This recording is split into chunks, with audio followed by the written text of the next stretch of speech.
नमस्कार दोस्तों, मैं दिग्विजय सिंह आप सबका बहुत स्वागत करता हूं दिग्विजय इकोनॉमिका में। कैसे हैं आप लोग और कैसे चल रही है आपकी जीत की तैयारी। दोस्तों, बहुत से मेरे व्यूअर्स हैं, बहुत से ऐसे मेरे स्टूडेंट हैं जो चाहते हैं कि मैं एक हेक्सर ओलिन मॉडल के ऊपर एक लेक्चर दूं, व्याख्यान दूं, ताकि जो उसका बेसिक सब्सटेंस है उसे अच्छे से समझ जाए और उनको कोई प्रॉब्लम्स ना हो। तो इस वीडियो में मैं प्रयास करूंगा कि जो हेक्सर ओलिन मॉडल है उसको आपको समझाऊं कि एक्चुअली में वो कहना क्या चाहते थे और किस तरीके से क्लासिकल सिद्धांत से, जो एडम स्मिथ का सिद्धांत है या फिर रिकार्डो का सिद्धांत है या फिर हैबर्लर का सिद्धांत है, उससे ये किस तरीके से डिफर है। तो ये वीडियो बहुत ही ज़्यादा इंपॉर्टेंट होने वाली है। पूरे वीडियो को बिल्कुल लास्ट तक देखिए। दिग्विजय इकोनॉमिका को अगर आपने सब्सक्राइब नहीं किया है तो दिग्विजय इकोनॉमिका को जरूर सब्सक्राइब करिए, क्योंकि इकोनॉमिक रिलेटेड सबसे ऑथेंटिक मटेरियल और वीडियो हम आपके सामने लेकर आ रहे हैं। इकोनॉमिक्स का मतलब दिग्विजय इकोनॉमिका। दोस्तों, हेक्सर ओलिन मॉडल के पहले चाहे आप क्लासिकल में एडम स्मिथ को ले लो, डेविड रिकार्डो को ले लो, चाहे हैबर्लर को ले लो, जितने भी क्लासिकल इकोनॉमिस्ट हैं वो बताते हैं कि एक्चुअल में ट्रेड क्यों होता है। ट्रेड होता है गुड्स एंड सर्विसेज के प्राइसेज में डिफरेंस के कारण। अगर इंडिया में ऑयल की प्राइसेज सऊदी अरबिया से ज़्यादा है तो भारत सऊदी अरबिया से ऑयल निश्चित रूप से इंपोर्ट करेगा। और अगर भारत में इलेक्ट्रॉनिक गुड्स सस्ते बन रहे हैं और सऊदी अरबिया में महंगे बन रहे हैं तो भारत जो है इलेक्ट्रॉनिक गुड्स का उसको एक्सपोर्ट करेगा। तो दोस्तों, जो फैक्टर, जो कमोडिटी प्राइसेज है उसमें जो डिफरेंसेज होते हैं वही ट्रेड के बेस होते हैं। जो क्लासिकल इकोनॉमिस्ट थे वो उसमें सबसे ज़्यादा जो इंपॉर्टेंस दिया जाता है वो डेविड रिकार्डो को। और डेविड रिकार्डो ने ये क्लियर किया था कि जो व्यापार है उसका आधार जो है कंपैरेटिव एडवांटेज है। अगर कोई देश दो वस्तुओं का उत्पादन कर रहा है और अगर वो कंपैरेटिव एडवांटेज रखता है किसी एक प्रोडक्ट में या फिर दोनों ही प्रोडक्ट में, तो उसको ये देखना पड़ेगा कि जिस प्रोडक्ट में वो ज़्यादा कंपैरेटिव एडवांटेज रखेगा उसका वो उसमें स्पेशलाइजेशन करेगा, उसका वो एक्सपोर्ट करेगा। जो डेविड रिकार्डो का कंपैरेटिव एडवांटेज थियरी है वो अब तक का अनचेंज्ड थियरी है। उसमें सिर्फ सुधार हुए हैं, लेकिन उसका कोई ऐसा अल्टरनेटिव थियरी नहीं आया जो उसको रिप्लेस कर सके। इसलिए आपको इस बात को बिल्कुल समझना चाहिए कि जो डेविड रिकार्डो का कंपैरेटिव एडवांटेज थियरी है, जो बताता है कि राष्ट्रों के बीच व्यापार का कारण जो है तुलनात्मक लाभ है, कंपैरेटिव एडवांटेज है, ये सिद्धांत को ही हेक्सर ओलिन जो सिद्धांत है उसको आगे बढ़ाता है। और ये उसका एक कॉम्प्लीमेंट्री सिद्धांत है, पूरक सिद्धांत है, उसको ये सब्स्टिट्यूट नहीं करता। ऐसा नहीं है कि हेक्सर ओलिन जो है उसको जो है सब्स्टिट्यूट करके एक नया सिद्धांत देते हैं। एक्चुअली अपने सिद्धांत को ये डेविड रिकार्डो के सिद्धांत से ही आगे बढ़ाते हैं। क्लासिकल इकोनॉमिस्ट जो भी हैं, चाहे एडम स्मिथ आप ले लो, चाहे रिकार्डो ले लो, सब लोग मानते हैं कि जो व्यापार का जो आधार है, जो तुलनात्मक लाभ है, उसका कारण जो है लेबर कास्ट है। वो जो लेबर कास्ट है वो तुलनात्मक जो है लाभ का जो आधार है। लेकिन यहाँ पे हेक्सर ओलिन मॉडल जो है स्पष्ट करते हैं कि सिर्फ जो है लेबर कास्ट ही उसका कारण नहीं है, बल्कि अन्य कारण भी इसका हो सकता है। तो इन्होंने स्पष्ट किया है कि राष्ट्र दो तरह के हो सकते हैं। एक राष्ट्र ये हो सकता है जो कैपिटल अबेंडेंट हो सकता है, दूसरे तरह के राष्ट्र वो हो सकते हैं जो लेबर अबेंडेंट हो सकते हैं। तो कैपिटल जो अबेंडेंट है, जहाँ पे पूंजी प्रचुर राष्ट्र है, और दूसरा एक श्रम प्रचुर राष्ट्र है। तो जो कैपिटल अबेंडेंट कंट्री है वो कैपिटल अबेंडेंट प्रोडक्ट में स्पेशलाइजेशन करेगी, उसका एक्सपोर्ट करेगी। जैसे मान लो अमेरिका है और अमेरिका कैपिटल अबेंडेंट कंट्री है और इंडिया है लेबर अबेंडेंट कंट्री है। तो हमेशा जो यूएस है वो कैपिटल अबेंडेंट प्रोडक्ट प्रोड्यूस करेगा, उसमें स्पेशलाइजेशन करेगा और उसी का एक्सपोर्ट करेगा। जबकि इंडिया एक लेबर अबेंडेंट कंट्री है तो ये लेबर इंटेंसिव जो प्रोडक्ट है उसको प्रोड्यूस करेगा, उसको स्पेशलाइज करेगा और उसका एक्सपोर्ट करेगा।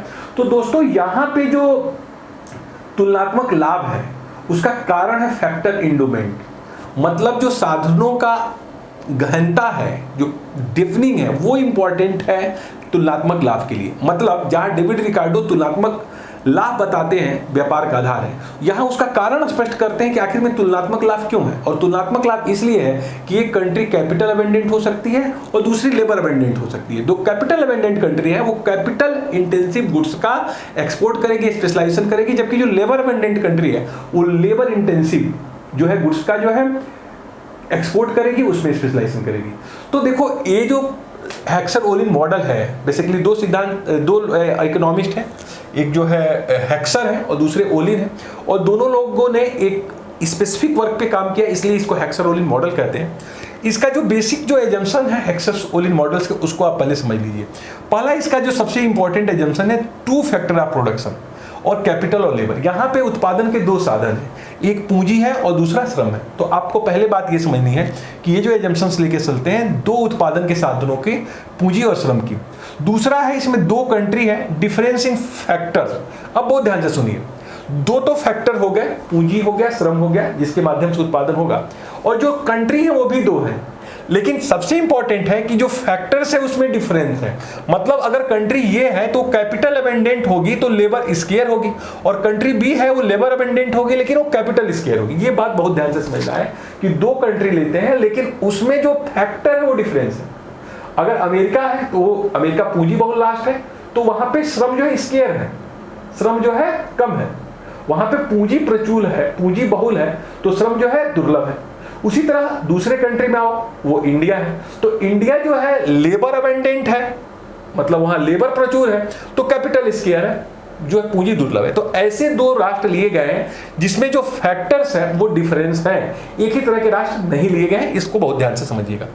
तीसरा जो बहुत इंपॉर्टेंट जो एजम्पशन इसके कि 2 कम्युनिटी है, एक्स और वाई 2 कम्युनिटी प्रोड्यूस हो रही हैं, दोनों ही गुड्स को प्रोड्यूस होने में दोनों ही ये फैक्टर ऑफ प्रोडक्शन यूज होंगे। ये बात बहुत ध्यान से समझिए कि अगर मान लो कि अमेरिका आईफोन बना रहा है तो उसमें कैपिटल और लेबर दोनों यूज होगा, और इंडिया अगर इलेक्ट्रॉनिक गुड्स बना रहा है या फिर साड़ी बना रहा है तो उस साड़ी में भी कैपिटल और लेबर दोनों यूज होगा। इसका मतलब यह है कि जो एक्स वाई है दोनों ही गुड्स को इन्वॉल्व होने में दोनों ही प्रोडक्शन के फैक्टर्स लगेंगे। और जो यूनिक प्रोडक्शन फंक्शन यूज किया गया है, ये बहुत ध्यान से समझिए कि दोनों ही राष्ट्रों में सेम प्रोडक्शन फंक्शन है, उत्पादन फलन भिन्न नहीं है। देखिए कई बार क्वेश्चन पूछा गया है, कई बार इस एजम्पशन को पूछा गया है कि जो प्रोडक्शन फंक्शन है वो दोनों ही राष्ट्रों में सेम है। मतलब ये है दोस्त कि अगर कोई एक प्रोडक्ट है तो कैपिटल इंटेंसिव है एक देश में, तो दूसरे देश में भी कैपिटल इंटेंसिव ही होगा। बहुत ध्यान से सुनिए, अगर यूएस में आईफोन कैपिटल इंटेंसिव है, कैपिटल ज्यादा और लेबर कम लगता है, तो इंडिया में ऐसा नहीं होगा कि वो आईफोन प्रोड्यूस किया जाए तो ये लेबर इंटेंसिव हो जाए, ये कभी नहीं होगा। सेम प्रोडक्शन फंक्शन है, सेम जो है प्रोडक्शन टेक्निक यूज किया गया है। इसका मतलब ये है कि अगर आईफोन अमेरिका में कैपिटल इंटेंसिव है तो इंडिया में भी कैपिटल इंटेंसिव है।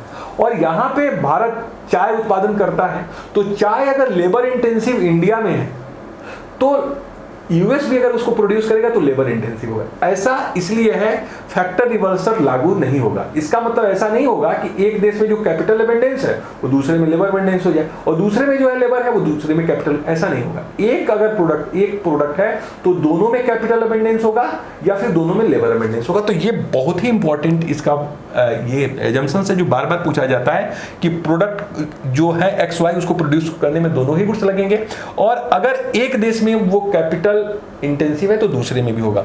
और एक इसका इंपॉर्टेंट है कि कांस्टेंट रिटर्न्स टू स्केल होगा, कांस्टेंट रिटर्न्स टू स्केल इसमें लागू होगा। मतलब अगर इनपुट को दोगुना आप कर दोगे तो आउटपुट भी दोगुना हो जाएगा, इसलिए इसको कांस्टेंट रिटर्न्स टू स्केल करते हैं। और इसमें साधन बाजार में ओके ना, और फैक्टर मार्केट में दोनों में ही यहाँ पे जो है परफेक्ट कंपटीशन है, पूर्ण प्रतियोगिता की स्थिति है। और जो एक इसका इंपॉर्टेंट एजम्पशन ये भी है कि दोनों राष्ट्रों के बीच उत्पादन में समान तकनीक और समान मांग है, जो मांग है डिमांड है वो भी सेम है, और जो प्रोडक्शन मैंने कहा कि जो फंक्शन यूज किया गया वो भी सेम है। तो यहाँ पे इन एजम्पशंस के साथ हेक्सर ओलिन इस निष्कर्ष पे आते हैं कि अगर कोई देश कैपिटल इंटेंसिव है, पूंजी बहुल है, तो वो पूंजी बहुल कैपिटल इंटेंसिव गुड्स को क्या करेगा, स्पेशलाइज करेगा, उसका एक्सपोर्ट करेगा। और अगर कोई देश लेबर इंटेंसिव है, श्रम प्रचुर है, तो वो लेबर इंटेंसिव जो है प्रोडक्ट का, गुड्स का स्पेशलाइजेशन करेगा और उसका एक्सपोर्ट करेगा।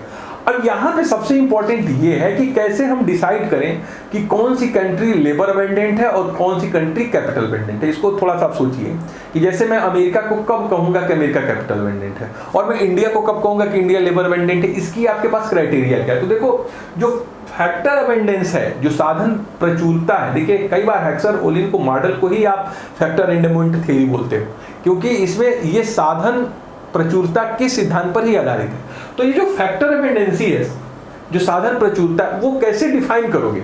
How can you say that US is the capital abundant and how can you say that India is a labour abundant country? आप इसको डिसाइड कैसे करते हो? तो दो क्राइटेरिया हेक्सारोलिन मॉडल में दिए गए हैं, एक को हम फिजिकल भौतिक क्राइटेरिया कहते हैं और दूसरे को हम प्राइस क्राइटेरिया। आइए दोनों को समझ लेते हैं क्योंकि इसके ऊपर प्रश्न कई बार पूछे गए हैं। तो देखो फिजिकल क्राइटेरिया क्या होगा, सिंपल सी बात है। फिजिकल क्राइटेरिया में जैसे मान लो इंडिया है और यूएस है, अब हमको बताना है कि यूएस कैपिटल अमेंडेंट है और इंडिया लेबर अमेंडेंट है। तो हम देखेंगे अमेरिका में टोटल कैपिटल और टोटल लेबर का रेशियो। अगर अमेरिका में टोटल कैपिटल टोटल लेबर का रेशियो इंडिया के टोटल कैपिटल और टोटल लेबर से ज्यादा है, तो ऐसे में हम यूएस को हम एक कंट्री को कैपिटल अमेंडेंट बोलेंगे और बी जो इंडिया को हम लेबर अमेंडेंट बोलेंगे। मतलब अगर अमेरिका में कुल पूंजी और कुल श्रम का अनुपात भारत के कुल पूंजी और कुछ श्रम के अनुपात से ज्यादा, मतलब भौतिक रूप से वहां पे जो पूंजी श्रम अनुपात है, कुल जो पूंजी है बिलियंस डॉलर में और जो लोग हैं श्रमिक, उनका जो रेशियो देखोगे अगर वो ज्यादा है। देखो कभी भी हम फिजिकल आधार पे ये नहीं केवल कह सकते हैं कि अमेरिका में पूंजी ज्यादा है, नहीं, आप देखोगे पूंजी और श्रम का अनुपात, अगर वहां पे पूंजी और श्रम का रेशियो मतलब कैपिटल बहुत ज्यादा है, लेबर अपेक्षाकृत कम है, तो ये रेशियो ज्यादा होगा। भारत में देखोगे पूंजी कम है और लेबर कम है अपेक्षाकृत, तो ये रेशियो कम होगा। तो अगर ये टोटल कैपिटल और टोटल लेबर का रेशियो एक कंट्री जो अमेरिका है उसमें ज्यादा है comparison to India, that you can say that US is capital abundant and India is labour abundant. मतलब हम जो है फिजिकल क्राइटेरिया में कुल पूंजी, बहुत ध्यान से सुनिएगा, और कुल श्रम के अनुपात को हम देखेंगे कि क्या एक देश में दूसरे देश से ज्यादा है कि कम। अगर कुल पूंजी और कुल श्रम का अनुपात ज्यादा है अपेक्षा के दूसरे देश को, तो आप इसी को बोलेंगे दोस्त कैपिटल अमेंडेंट और दूसरे को आप बोलेंगे लेबर अमेंडेंट। तो आपको जहां तक मैं समझता हूं कि आप समझ गए होंगे कि भौतिक आधार पे फिजिकल क्राइटेरिया पे हाउ कैन यू डिटरमाइन कि कौन सी कंट्री किस तरह से बिहेव की जाएगी, किसको हम कैपिटल अमेंडेंट बोलेंगे, किसको लेबर अमेंडेंट बोलेंगे। इसमें टोटल कैपिटल और टोटल लेबर का रेशियो आप देखेंगे। अब देखिए दूसरा एक प्राइस क्राइटेरिया भी है। प्राइस क्राइटेरिया ये है कि price of capital divided by price of labour A lesser than greater than price lesser than price of के बटा प्राइस ऑफ एल बी। तो ए इज कैपिटल अमेंडेंट और बी इज लेबर अमेंडेंट। अब देखो कीमत क्राइटेरिया ये कहता है कि अगर ए देश में अमेरिका में जो पूंजी की कीमत है और श्रम की कीमत है उससे ज्यादा भारत में पूंजी और श्रम की कीमत का अनुपात है। कुल मिला के आप समझिए, अगर अमेरिका जो है, मैं कहता हूं कि अमेरिका पूंजी बहुल है, तो वहां पे पूंजी जो है सस्ता होगा और श्रम जो है महंगा होगा। और भारत को अगर मैं कहता हूं कि ये श्रम बहुल है, तो यहां पे श्रम सस्ता होगा और पूंजी महंगी होगी। बहुत ध्यान से समझिए, जो मैं आपको पहले कई बार बता चुका हूं कि जिस जगह पे जो चीजें प्रचुर होती हैं वो सस्ती होती हैं। अब अमेरिका में अगर पूंजी का देखिए पी के मतलब प्राइस ऑफ कैपिटल और प्राइस ऑफ लेबर, जो ये है इसका मतलब जो प्राइस ऑफ कैपिटल है वहां कम है। भारत में प्राइस ऑफ कैपिटल जो है ज्यादा है और वहां पे प्राइस ऑफ लेबर अपेक्षाकृत ज्यादा है। मतलब अगर मैं अमेरिका को पूंजी बहुल तब कहूंगा कि जब वहां पे पूंजी सस्ती हो, क्योंकि वो प्रचुर है, और लेबर कम है तो महंगी है। कई बार आप लोग इस बात को सुनते हो ना कि क्यों इंडिया या चाइना ज्यादा लुक्रेटिव है प्रोडक्शन के लिए, मैन्युफैक्चरिंग के लिए, क्यों अमेरिका से कंपनियां जो है चाइना में जाकर प्रोडक्शन करती हैं, बांग्लादेश में जाकर प्रोडक्शन कर रही हैं, इंडिया में जाकर प्रोडक्शन कर रही हैं, क्यों? What is the reason behind it? Reason behind it that कि लेबर चीप है हमारे वहां, उनके वहां कैपिटल चीप है और हमारे वहां लेबर चीप है, तो वहां का कैपिटल यहां इन्वॉल्व कर दिया, तो वहां पे क्या हो गया, इनको जो है ज्यादा बेनिफिट हुआ। तो यहां पे यही कह रहा है कि प्राइस क्राइटेरिया में आप देखोगे कि जो price of capital by price by labour जो है उससे ज्यादा इंडिया में प्राइस ऑफ कैपिटल प्राइस, मतलब वहां पी के और पीएल का रेशियो जो है कम है, मतलब वहां पे जो है पीके जो है ये कम है, प्राइस ऑफ कैपिटल वहां कम है और प्राइस ऑफ लेबर ज्यादा है। इंडिया में देखोगे प्राइस ऑफ कैपिटल ज्यादा है और प्राइस ऑफ लेबर कम है, तो इसका भी रेशियो की बात की जाती है।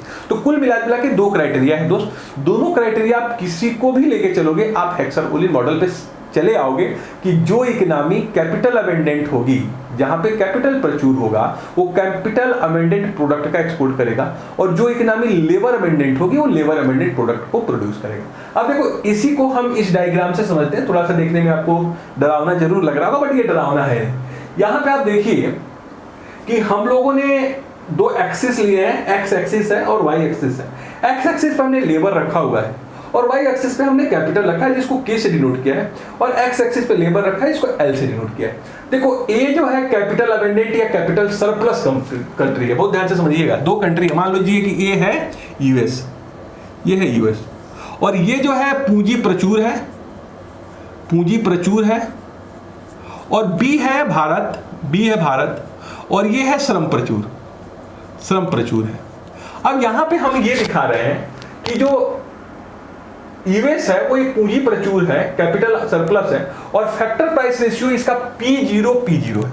आप यहां देखोगे तो यहां पे एक लाइन हमने ड्रा किया हुआ है, और ये लाइन P0 और P0 देख रहे हैं, और जस्ट इसके ऊपर भी एक लाइन खींचा है हमने P0, ये फैक्टर प्राइस रेशियो दिखा रहा है। तो अगर आप यहाँ कैपिटल लिए हो और यहाँ पे आप लेबर रखे हो, तो आप इसके स्टिफनेस से देख सकते हो कि अमेरिका में जो पूंजी जो है, यहाँ पूंजी देखिए ज्यादा है और लेबर कम है, तो पूंजी की प्राइस कम है कंपेरिजन टू लेबर के प्राइस से। और दूसरा देखिए जो बी है भारत है, वो लेबर सरप्लस है, और उसकी फैक्टर प्राइस रेशियो को हमने P1 और P1 से दिखाया हुआ है, ब्लू लाइन से आप यहाँ देखिएगा, थोड़ा सा ध्यान से देखिए P1 और P1। ये जो है भारत का जो है दिखा रहा है श्रम प्रचुरता। तो आप ये देख रहे हो ना, लेबर यहाँ पे देखिए ज्यादा दिखाई दे रहा है, पूंजी जो है कम दिखाई दे रहा है, मतलब भारत में क्या है, लेबर सस्ता है और जो है पूंजी महंगी। इसके बाद हमने दो आइसो पॉइंट खींचे हैं, देखिए एक आइसो पॉइंट है ए, और दूसरा आइसो पॉइंट है बी। और जो ए आइसो पॉइंट है ये देखिए कैपिटल गुड्स का है, और जो बी आइसो पॉइंट है वो लेबर गुड्स का है। अब मान लो हम यूएस में आ जाते हैं, यूएस 1 यूनिट अगर प्रोडक्शन करे कैपिटल गुड्स का, तो वो इतने मात्रा में कैपिटल लगा रहा है, इतने मात्रा में कैपिटल। मान लीजिए कि ये यहां से हम मान लें कि एल ले लें और इसको एच ले लें, तो एच एल मात्रा में क्या लगा रहा है, कैपिटल, और केपी मात्रा में यहां से यहां तक वो क्या लगा रहा है, लेबर। और 1 यूनिट जो है वो एक, आप देखिए ए चूंकि लाइन दिखा रहा है कैपिटल गुड्स को, तो एक कैपिटल गुड्स बना रहा है, लेकिन जब वो एक लेबर गुड्स बनाएगा जो बीबी आइसो पॉइंट से स्पष्ट है, तो उतनी ही मात्रा में HL मात्रा में ही वो कैपिटल लगाएगा। लेकिन यहां पे आप देखेंगे कि ज्यादा मात्रा में उसको लेबर लगाना पड़ रहा है, पहले वो सिर्फ केपी लगाता था लेकिन अब वो केएस लगा रहा है। तो इसका मतलब यह है कि अगर America 1 unit capital goods produce कर रहा है तो उसमें कैपिटल तो उतना ही लग रहा है, लेकिन जो है लेबर कम लग रहा है। तो अगर वो लेबर गुड्स बनाता है तो कैपिटल तो सेम है बट लेबर ज्यादा लग रहा है। इसका मतलब अमेरिका के पॉइंट ऑफ व्यू से आप देखिएगा तो वो कैपिटल इंटेंसिव जो गुड्स है वो सस्ता बना रहा है। इसी तरह अगर आप इंडिया में देखोगे तो इंडिया जो है लेबर इंटेंसिव गुड्स को आप देखिए यहां पे दिखा रहा है इसका कि सेम लेबर है, लेकिन अगर वो कैपिटल गुड्स बनाता है तो लेबर तो सेम लग रहा है लेकिन इतने मात्रा में ज्यादा उसको क्या लगाना पड़ रहा है, कैपिटल लगाना पड़ रहा है। तो इसका मतलब यह है कि अगर भारत आईफोन बना रहा है तो उसको लेबर तो उतना ही लग रहा है चाहे के बराबर, लेकिन कैपिटल ज्यादा लग रहा है। इसका मतलब उसके वहां भारत में ज्यादा महंगा हो जा रहा है आईफोन बनाना। तो सिद्धांत इसको आप बहुत ज्यादा ध्यान से एक बार देख लीजिएगा। इसके लिए सबसे बेस्ट बुक मुझे लगता है एचजी मनूर है। एचजी मनूर से आपको पढ़ना चाहिए इंटरनेशनल ट्रेड। सेल्वाटोर की बुक भी बहुत अच्छी है बट एचजी मनूर की बुक जो है बड़ी ही आसान लैंग्वेज में लिखी गई है और टू द पॉइंट है, करेक्ट है। आप यूपीएससी की तैयारी कर सकते हो, नीट की तैयारी कर सकते हो, द बेस्ट है, इसमें कोई आपको दिक्कत नहीं है। तो यहाँ देखो साफ साफ इससे ये आपको समझ में आ रहा है कि अगर कोई कैपिटल इंटेंसिव कंट्री है जैसे मान लो यूएस है और वो आईफोन बना रहा है, तो आईफोन अगर वो बना रहा है और वो चाय भी बनाने लगे तो चाय वो महंगा बनाएगा कंपैरिजन टू आईफोन, तो वो आईफोन में स्पेशलाइजेशन करे, आईफोन का एक्सपोर्ट करे। और भारत को चाय ही बनाना चाहिए, चाय उसको स्पेशलाइजेशन करना चाहिए, उसको एक्सपोर्ट करना चाहिए। तो कुल मिला जुला के capital abundant country capital abundant product में स्पेशलाइजेशन और एक्सपोर्ट करेगा, और एक labour abundant country labour abundant जो है प्रोडक्ट में उसका स्पेशलाइजेशन और एक्सपोर्ट करेगी, ये कहना चाहते हैं। तो कुल मिला जुला के आप देखेंगे, मैं आपको पहले भी कहा कि हेक्सर-ओलिन मॉडल डेविड रिकार्डो के कंपैरेटिव एडवांटेज थ्योरी का कोई सब्स्टिट्यूट नहीं है। ऐसा नहीं है कि उसको नकार देता है, बल्कि उसी चीज को आगे बढ़ाता है। उन्होंने कंपैरेटिव एडवांटेज की बात की थी कि अगर देश जो है तुलनात्मक लाभ रखता है किसी एक प्रोडक्ट में या दोनों प्रोडक्ट में, तो उसको देखना चाहिए कि ज्यादा तुलनात्मक लाभ किसमें है। अगर कंपैरेटिव एडवांटेज यूएस को अगर आईफोन में है और भारत को कंपैरेटिव एडवांटेज चाय में, तो उसको जो है भारत को चाय बनाना चाहिए, स्पेशलाइजेशन एक्सपोर्ट करना चाहिए, और यूएस को आईफोन में स्पेशलाइजेशन करना चाहिए, उसको एक्सपोर्ट करना चाहिए। लेकिन यहाँ पे हेक्सर-ओलिन मॉडल ये एक्चुअली बताता है कि एक्चुअल में क्यों तुम कंपैरेटिव एडवांटेज रखते हो आईफोन के और भारत क्यों कंपैरेटिव एडवांटेज रखता है चाय में। इसका रीजन वो बताते हैं कि इसके पीछे फैक्टर इंडोमेंट है, साधन की बहुलता है। सिर्फ लेबर कास्ट नहीं है कि आप सिर्फ जो है आप लेबर थ्योरी, आप वैल्यू लेबर की जो है वैल्यू पे आप लगा देंगे, बल्कि इसमें फैक्टर इंडोमेंट की बात है कि किस देश में कौन से साधन है, तो साधन के आधार पे, फैक्टर इंडोमेंट के आधार पे इन्होंने इस सिद्धांत का जो है व्याख्या किया है और वर्णन किया है। तो दोस्तों ये है हेक्सर-ओलिन मॉडल का सब्स्टिट्यूएंट, जो बहुत आसान और सरल शब्दों में मैंने आपके सामने रखा है। बल्कि इसका सेकंड पार्ट भी है जो हेक्सर-ओलिन और सैमुएल्सन के आप नाम से जानते हैं, और वो फैक्टर प्राइस इक्वलाइजेशन थ्योरम है, उसकी चर्चा हम किसी और दिन कर लेंगे। बट आज के सिद्धांत में मैं ये सोच रहा था कि कम से कम आपको हेक्सर-ओलिन मॉडल की सब्सिस्टेंस से परिचय करा दिया जाए कि उसका मूलभूत जो है सब्सटेंस क्या है, सार क्या है। तो मैंने बहुत ही कम समय में और बहुत ही आसान लैंग्वेज में इसके एजम्पशंस के साथ आपको ये क्लियर कराया है, तो इससे आपको बेनिफिट जरूर होगा। और इस वीडियो को देखने के बाद आप एच.जी. मनूर को आप जरूर पढ़ लीजिए, या फिर सल्वाटोर की बुक है तो पढ़ लीजिए, एमल की वो भी आप पढ़ सकते हो। तो ये कॉन्सेप्ट आपको क्लियर हो जाएगा। और किसी कॉन्सेप्ट को सीखने के लिए बहुत इंपॉर्टेंट है कि चीज़ों को बहुत अच्छे से सुना जाए, और बहुत अच्छा सुनने के बाद उसका नोट्स जरूर बना लिया जाए। देखो, मेरे पिताजी हमेशा ये कहते थे कि सुनना हमेशा मुश्किल होता है और बोलना हमेशा आसान होता है। एक इफिशिएंट जो है स्टूडेंट या फिर एस्पिरेंट कौन है? जो बातों को सुनना जानता। कई बार मेरे बहुत से ऐसे लोग हैं, स्टूडेंट है, एस्पिरेंट है, जो मेरे पास आते हैं और मैं देखता हूं कि उनकी एक बड़ी कमी है, वो आपसे अपनी बातें ज़्यादा जो है बताना चाहते हैं कि मेरी ये तैयारी हो गई, मेरी वो तैयारी हो गई, मैं ये करूँ। देखो, पहली एक चीज़, आदत ये आपकी बड़ी अच्छी होनी चाहिए कि आप अच्छे श्रोता होने चाहिए। जब तक आप अच्छा सुनोगे नहीं ना, आपको अच्छा नॉलेज आएगा ही नहीं। और कभी भी अपने अंदर घमंड नाम का एक जो तत्व है उसको मत मानिए, एरोगेंस कभी नहीं। और मैं आपको सही बता रहा हूँ, अपनी मन की बात आज मैं आपको बता दूँ, मुझे हमेशा ये लगता है, हमेशा, कि मैं इकोनॉमिक्स का सिर्फ ई तक जानता हूँ, मतलब 1% से भी कम जानता हूँ हमेशा। और हमेशा स्टूडेंट बना रहूँगा, हमेशा छात्र बना रहूँगा, पढ़ता रहूँगा, लगातार सीखता रहूँगा, पढ़ाता रहूँगा। कभी भी आपको किसी भी चीज़ का घमंड नहीं होना चाहिए, किसी भी चीज़ का घमंड। और सबसे बड़ी बात यह है ना कि आप दूसरों का रिस्पेक्ट जरूर करें, दूसरों के भावनाओं को कभी आहत मत करिए। दुनिया जो है बहुत खूबसूरत हो जाएगी अगर सारे लोग दूसरे को रिस्पेक्ट करेंगे। और अपने मंजिल पे हमेशा जो है नज़र गड़ाए रखिए। आप एक एस्पिरेंट हैं और आपकी लाइफ में बहुत अप्स एंड डाउन्स आते हैं। मैं इलाहाबाद में रहा 10 साल तक, और कई बार ऐसा समय आता था कि आप बहुत विचलित हो जाते थे। कई बार आपको अपने जो सपने हैं, जो आपके टारगेट हैं, बड़े धुंधले से दिखाई देते हैं।